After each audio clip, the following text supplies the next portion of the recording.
Clark calls timeout. Crazy sequence, but the Fever hold on to win it 84-79. And with that, move one game back in the sky for the final playoff spot. This one had a whole bunch in it. Taking another look at Clark's historic night, now 85 threes and counting. Safe to say that record will soon be hers as well. 10 games remaining for the Fever and in hot pursuit of a playoff spot. And for more, we welcome in CBS Sports WNBA analyst Erica Ayala. Erica, let's start with that scary situation first and foremost for the Fever and Caitlin Clark on Monday. She rolls her ankle, has to be helped off the court in the first quarter before returning then in the second. So the sigh of relief. But what was your initial reaction to seeing Clark go down? Well, we know that Caitlin Clark has been huge for this Indiana Fever team that was so close to making a really strong playoff run last year and has them in contention this year. So obviously knowing that the offense runs through her, it's worrisome. And you didn't know what was going to happen with Indiana. You did see Atlanta make a push in the second half. Now, whether that directly had to do with how Caitlin Clark was feeling, if that ankle was a little agitated, either way, we saw that this Indiana team was able to gut out a win, and they got a lot. Let's go ahead you and didn't play know that what back real offense quick. runs Hold on. through her. It's Oh man, that is a tough one. And I was watching this. I had just went live and I started watching this. It did look pretty bad live, like full speed. And then I was like, oh no, there's no way this just happened. I thought it was bad. And then she got up and I started hobbling a little bit because she was down for a while. I was like, okay, she's fine. Let's tape her up. Let's get her going. As she stated, I watched her post-game interview. She's like, nah, I thought it was a little bit dramatic on my end. I was a little soft right there. You know, it just happens. I got shocked. When you roll an ankle, it stings. And then she finished out the game. She actually had a pretty good game, finished with 19 points, a couple rebounds, a couple assists, and they got the win. You know, the Fever played tremendous defense this game, and they played team defense, very physical. I thought a couple players brought the intensity very early. Kelsey Mitchell had a great game. Aaliyah Boston finished with a double-double. Lexi Hall played tremendous defense tonight. She was active, had her hands on the ball. She was everywhere. A lot of deflections, a lot of turnovers, a lot of forced turnovers. And Alyssa Smith, she brought a whole different attitude to the game today, a whole different demeanor, whole different intensity. I love what I saw out of Alyssa Smith. It was just overall great Fever basketball. They got to work on some things with closing out the games because they did give up about a 15, 20-point lead, which is kind of crazy to me. And they do it pretty often, so they got to get better with closing out games with the lead. Another thing I want to touch on is the Indiana Fever. When they could play at a speed like this, they're going to be a very tough team to beat.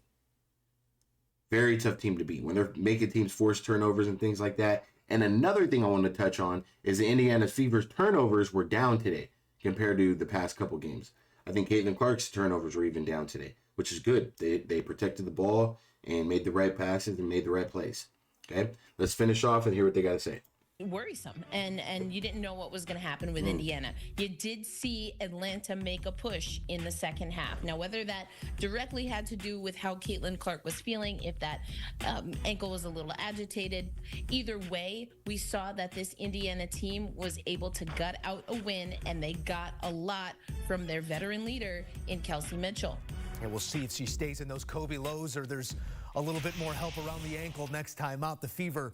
Come on, man. You know she's running those Kobe lows. Don't play with her. That's all she runs in is those Kobe's.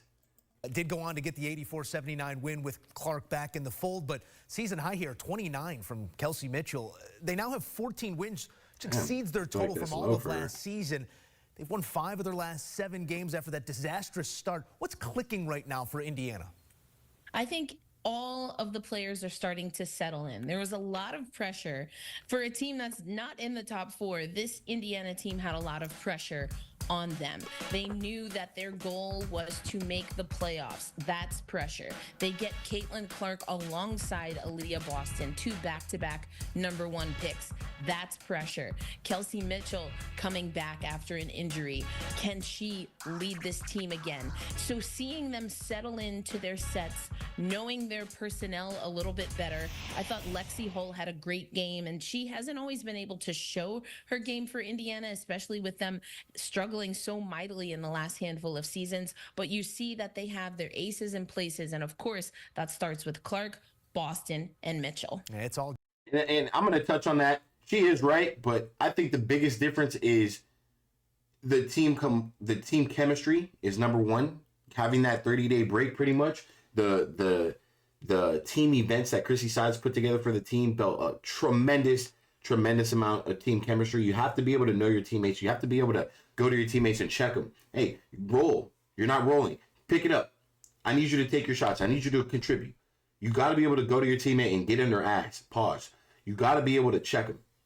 And you got to be able to be comfortable around it. And you got to be able to accept it from a teammate knowing that it's coming from a positive standpoint. So that's my number one takeaway. Defense as well. And then also running in transition and being a faster team. At the beginning of the season, the team was not in shape. You look at AB, you look at Caitlin Clark, you look at some of these girls, they look completely different. Not completely different, but they look a lot different. They're playing more freely. They probably adapted to the environment, having that many fans in the arena, all the media attention. There's so many things. And then also, they had the hardest schedule statistically on paper at the beginning of the season out of any WNBA team for the first half. That is absolutely true. They played 11 games very quickly versus the top teams in the league to try to capitalize on the Caitlin Clark effect. So that's the biggest takeaway from all of this.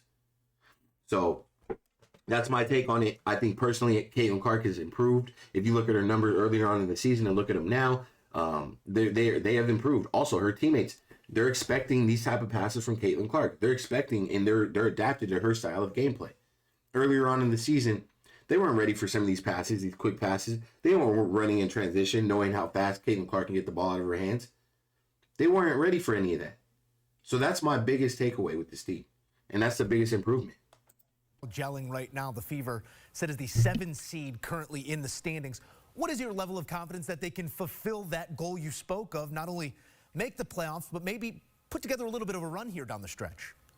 I think they will likely make the playoffs. Of course, the Chicago Sky are in that 8th spot as we speak. Atlanta on the outside looking in, and this loss tonight against Indiana does not help their case. Now, as far as making a strong run, that really, in my estimation, will depend on who they face up with. They have had success against some of the better teams in this league, but particularly, I'd be curious to see where Indiana and Phoenix land when it comes to the playoff picture, because we know that Indiana has certainly had the Phoenix Mercury's number this season. Look, the Chicago Sky are not a threat to the Indiana Fever at all. And me personally, I think the Atlanta Dream are way better than the Sky, and I think they're going to be coming for the Sky's position very soon. The Dream have been on fire as of late, and Indiana got them out the way and beat them. You know, the Dream to me looked like a well better coach team than the Chicago Sky, a better oiled team, more veterans on the team, and they just play better basketball.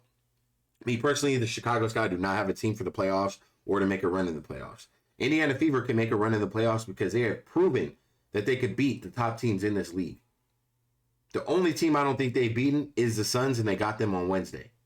Besides that, I think they've beaten every team this year.